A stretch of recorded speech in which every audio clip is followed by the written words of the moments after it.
So we are starting the chapter training and development today. Okay.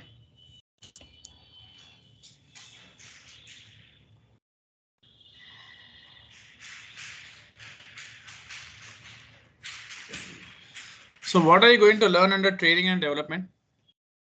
The learning process. So lessons from learning theory, learning styles given by Honey and Mumford, Kolb's learning cycle, learning organizations, and under training and development, purpose of training and development, training and developing strategy, benefits of training. Training is what? Teaching something. Okay, teaching like something to people or instilling skills in them. Okay, or unveiling something which they don't know about the subjects or concepts. And training methods, main types, induction training, we are going to see that. And then where as we started from training and development, again we have a sub branch, responsibility for training and development, who has, of course, I think HR department of a company, and training managers responsibilities, evaluating training programs, the 5-level evaluation model, development, what is development, approaches to development. Okay, so learning process, learning lessons from learning theory. So learning theory offers certain useful propositions for design of effective training programs. Okay, so see, learning theory offers certain useful propositions for the design of effective training programs. See, first of all, people should be having a desire to learn.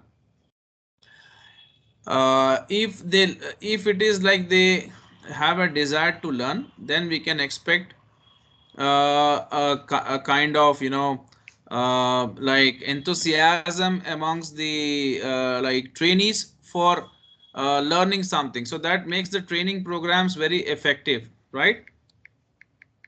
Yes. Yes, sir. Yeah. And the role of human resource department in developing such programs. So human resource department, HRM, is the department which is responsible for human resource, the development of human resources in the company, and they are the ones who are going to train the employees of the company and make sure that they get the required skills and the competence, and they can perform their duties, tasks properly, as well as their welfare, and also how much they should be rewarded or the incentive should be given to them. That's what. So yeah. And proposition. So what is proposition actually? What do you mean by proposition? Don't say this is something which I've learned in my school days. It is part of speech. No, you should say what is proposition. So it's a proposed plan of action.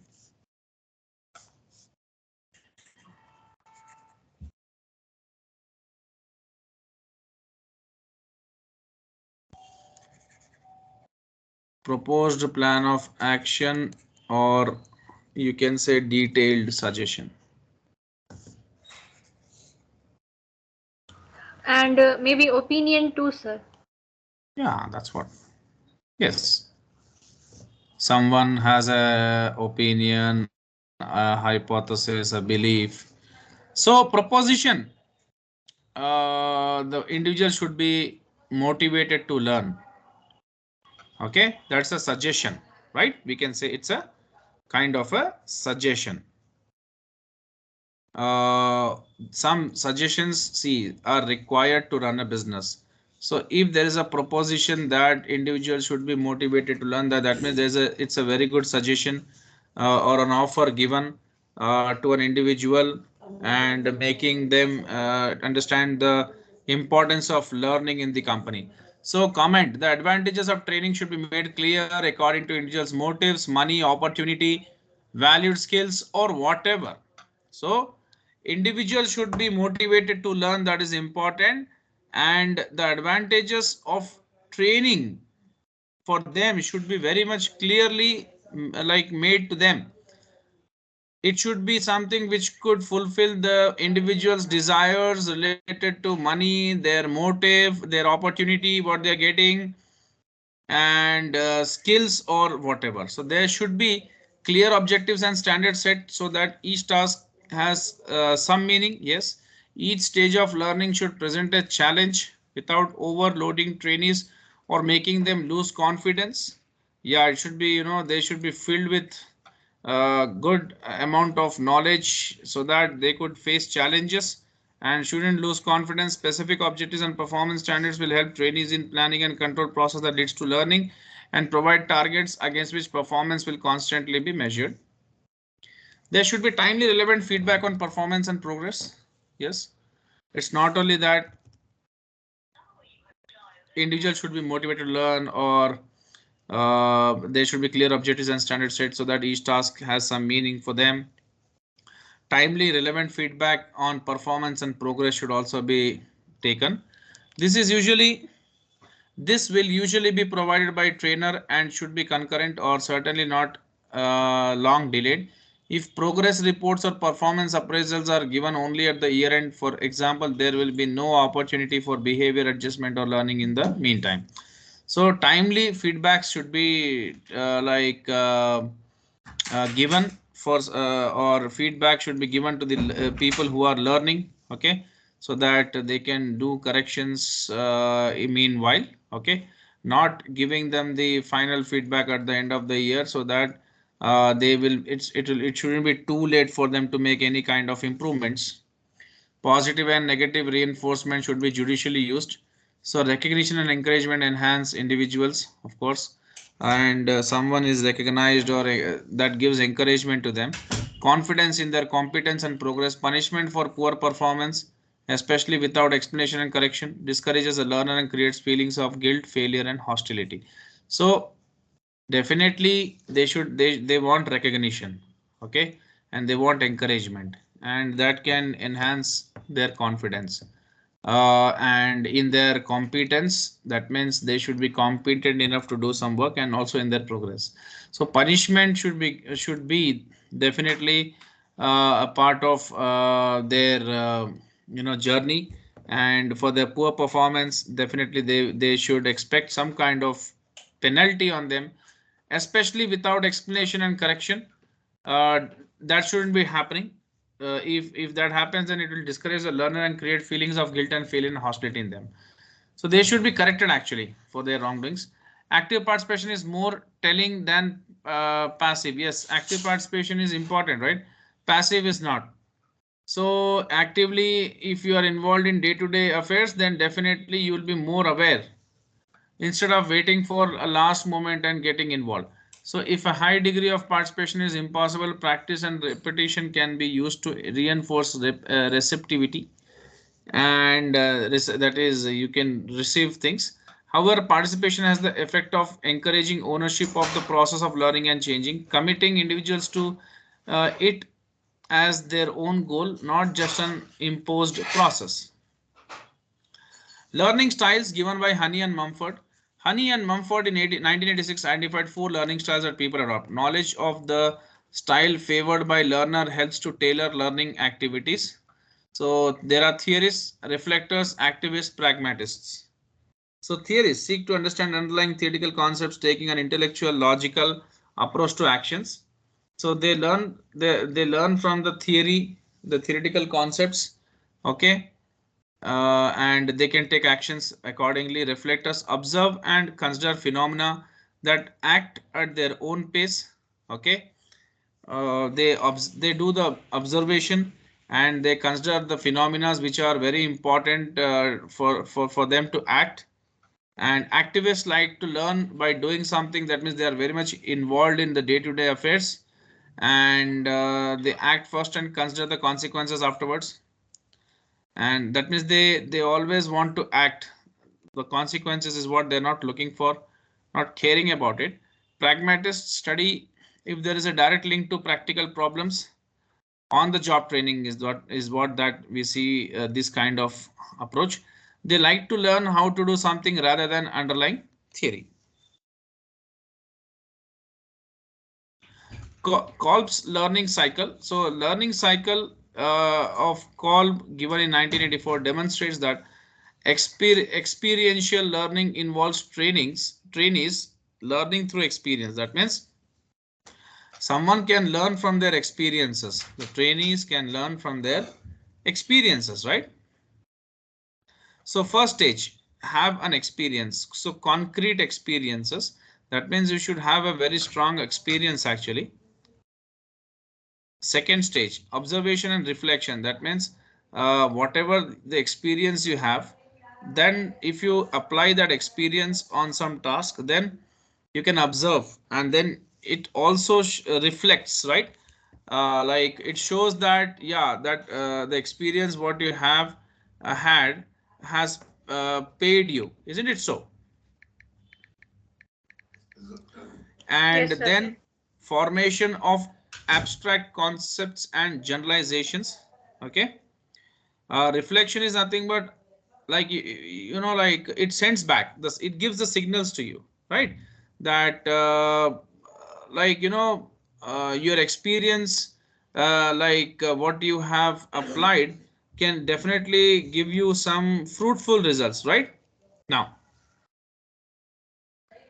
and formation of abstract concepts and generalizations, third state, and then apply test implications of concepts in new situations. That means with your strong experience, you when you apply your experience, you see the results, and then you reach one stage whereby you draw conclusions from the experience. Okay. And then you can apply those like the experience what you've had, and plan the next steps. Okay, so these are the steps involved in what Kolb's learning cycle.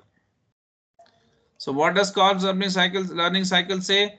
You should first have an experience, then your experience would definitely be sending you very good sending back good results to you, isn't it so? And then you can draw the conclusions from the experience because you've got the results, and then you can plan the next steps with this because you've been successful. So the next step you can plan. So suppose that an employee interviews a customer for the first time. That means they have the experience of doing that. They observe their own performance and the dynamics of situation, and afterwards, having failed to convince the customer to buy the product, the employee thinks about what they did right and wrong. Okay, that means what they have done, they are thinking about it. That means the signals are very clearly there that they have to now put some insight into it or some thought process, right?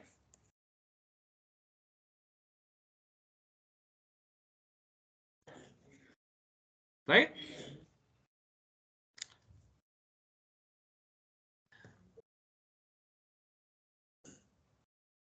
Yeah, hello. Hello. Yes, sir. Yeah. So they come to the conclusion that they failed to listen to what the customer really wanted and feared. So see, suppose an employee is interviewing a customer for the first time. So they observe their own performance and dynamics. And afterwards, having failed to convince the customer to buy the product, the employee thinks about what they did right or wrong. Then they come to conclusion that they failed to listen to what the customer really wanted and feared. Underneath their general reluctance, they realize that the key to communication is active listening. They decide to apply active listening techniques in their next interview. This provides them with a new experience with which to start the cycle over again. So when you are doing an interview, you should be very much active. You should be very much vigilant. You should be very much focusing on the customer. And if you fail to do that, then you will be facing you have to bear the losses, and then you have to rectify in the next time you have to not repeat this what you have done in the previous past. Now, learning organization, one that facilitates the learning of all its members by gathering and sharing knowledge, tolerating experience, and solving problems analytically. That is a learning organization. So where the learning has been given a lot of importance. So that is one that facilitates the learning of all its members by gathering and sharing knowledge and tolerating experience and solving problems analytically or with understanding. So learning organization is where they gather the information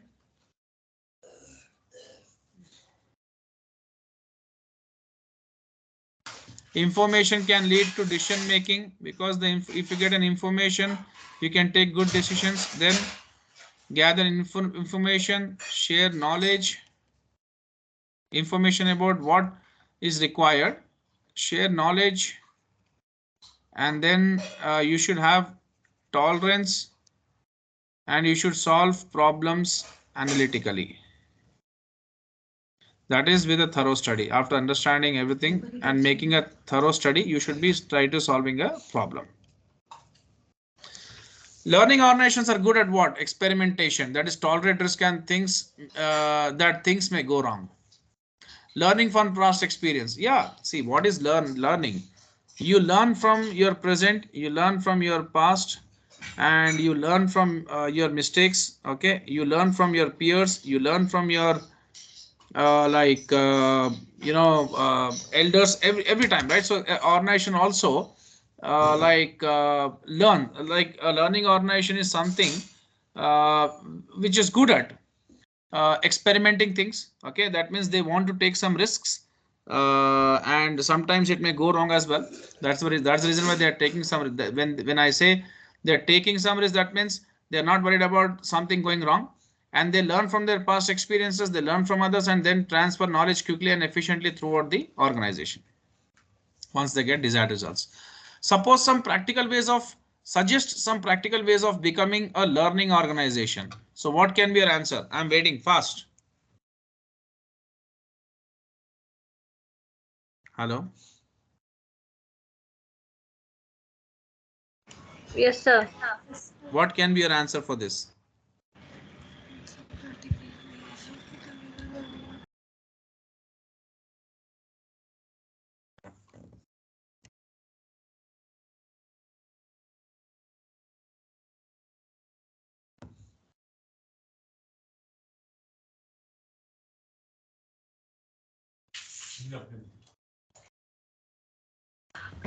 Some practical ways of becoming a learning organization. We could, as you said just now, that we could learn from the past experience, and we Learn should. from our own mistakes, Yes, sir, and also. learn from our competitors, Yes, sir, okay, and and from the yes, sir. trends also help us to learn, right? Yes, sir. And also, while we are learning, we should prioritize communication among each other so that we couldn't make the mistakes twice. Yes, yes, those are good things, right? Okay. Training and development. Purpose of training and development. There are many factors affecting a person's performance at work. So, what can have what effect on the performance can be seen, or what are the factors which can affect a person's performance? Let us understand. Training and development is one method by which an organization may seek to improve the performance of its staff. Yes.